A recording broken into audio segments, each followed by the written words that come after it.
We use a layout knife for our work, for laying out joints mostly. I use them all the time. I have this, is one of my favorites. In fact, it is my favorite. We make square lines with it. We can do all manner of other things with it. We can carve with it, chip carve with it. We can do all manner of things like this. And sometimes you may not have your hand on a knife. You may not have access to this knife. This is, like I said, it's my favorite. But not everybody can get hold of one. Let me show you. Everybody can get hold of a kitchen knife. These are just common kitchen knives. One has a more refined handle. But you could reshape this handle to make it more comfortable like this one. But to make one of these knives just takes about 3 or 4 minutes. How I'm going to make this one is I'm going to snap this off here. So I've got a piece of wood. These are 1 3/4. So I'm leaving one of the pieces about 1/4 of an inch from the end of the handle there, clamping this in the vise here, or in these 2 pieces of wood, and then in the vise. And I'm just going to cinch this in the vise like this to make it super tight right around the base here. Then I'm going to take a pair of locking pliers like this, lock them onto the bar, and then I'm just going to bend it back and forth until it snaps, which shouldn't take too long. Just keep going, it'll break. And I'm going to keep this piece for another knife or for another piece. I could cut this here like this, cut an arc on here and make another knife from that piece. So I'm going to keep that, set it aside. This is stainless steel, and stainless steel is not always the best for a knife, but we're going to use this one because it's available and it will make a knife, and it's a very practical knife. So what I want to do is I want to create a shape like I've done with these here. These are a couple of knives that I use. This one is more standard for certain types of carving, especially for my type of work.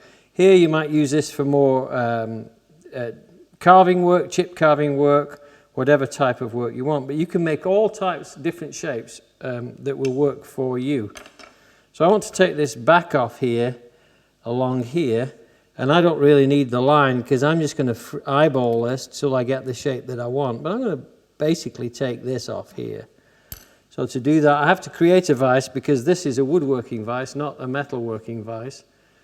So I have created a small vise here as a temporary vise. So I'm going to put this in the vise here.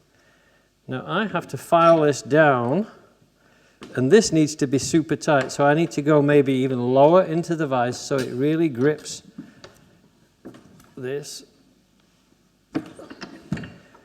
And then just a flat file here.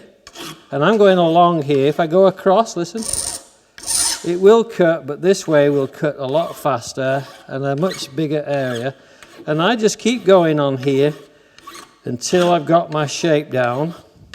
You probably would find this a little bit difficult to cut with a hacksaw. Maybe not. Some hacksaws are better than others. You can see it's going to clog here. And when that builds up in there, you just take a file card, which is just like a steel brush, and file out those areas inside like this. Just go with the line of the file, the teeth of the file, and just clean out those long teeth and file this down.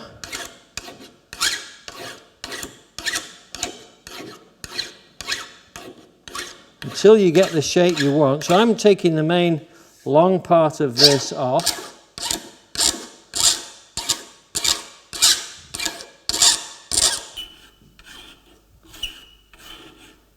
I've got this down and I've kind of curved this back in here. Now I have to work on the tip. And this, I'm going to just bring this corner off almost like a 45 degree here, I guess. And I'm going to get down to the tip eventually. Once I've gone down some here, then I can start bringing this continuity I want around here. And that's going to be close to the shape that I want. I may take a little bit more off here, because I don't like the thickness there. Now on this particular knife, I may not like the thickness, but on another knife I might want that.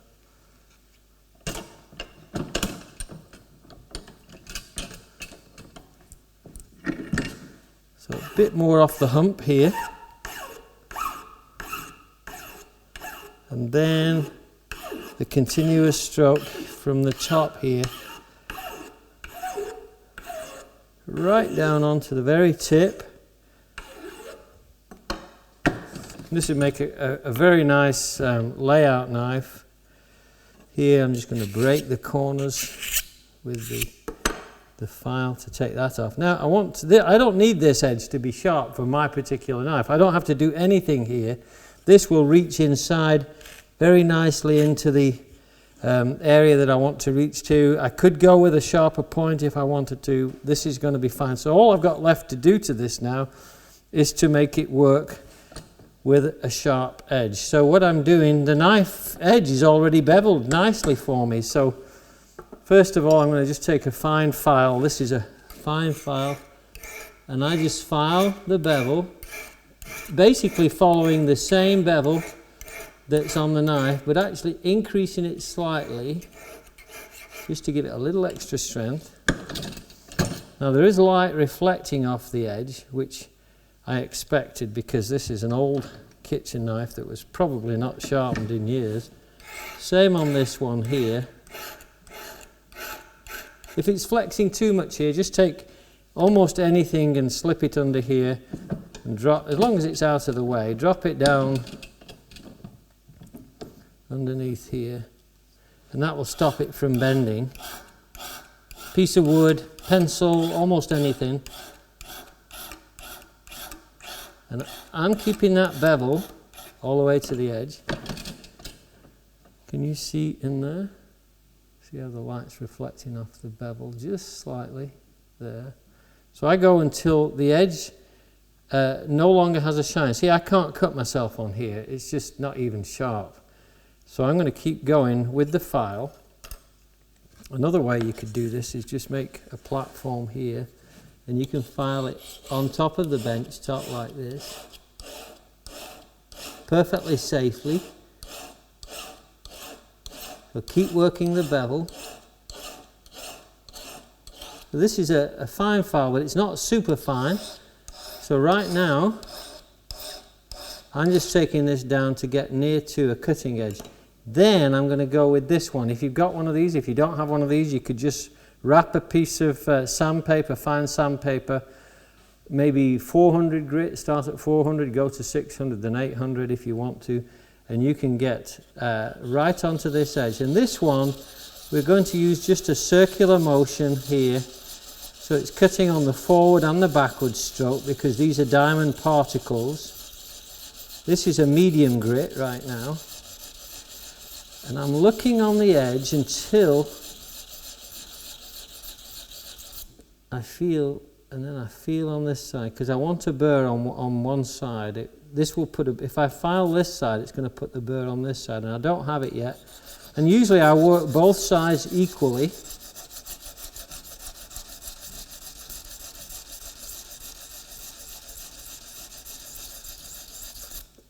This one I'm going to work this way. Now, some people say you have to work into the edge this way, but we're not generating any heat, so there's not really any real reason for that. If you're working with a grinding wheel, then it's a little bit different. You want to push the edge into the stone, and that reduces the amount of heat buildup, but we're generating almost no heat buildup here. So I keep going until I get the burr. I don't have a burr, very much of a burr anyway. I don't really need to do back here, but it would be handy to have.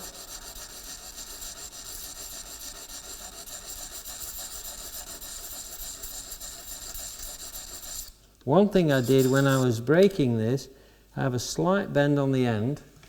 To correct that, I just put this in the vise. Wear safety glasses in case anything happens to the hammer. I've never had it happen. That's got that straight. Now, am I sharp yet? It's getting there. It's very close to sharpness that I want. A little bit more. and then I'll go with a finer abrasive.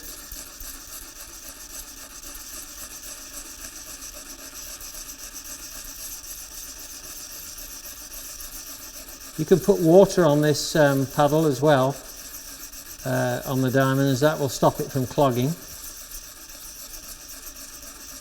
And it increases the cutting capacity of the tool.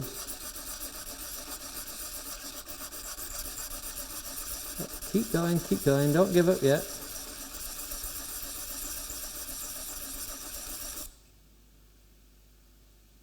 I'm going to go with a finer one here.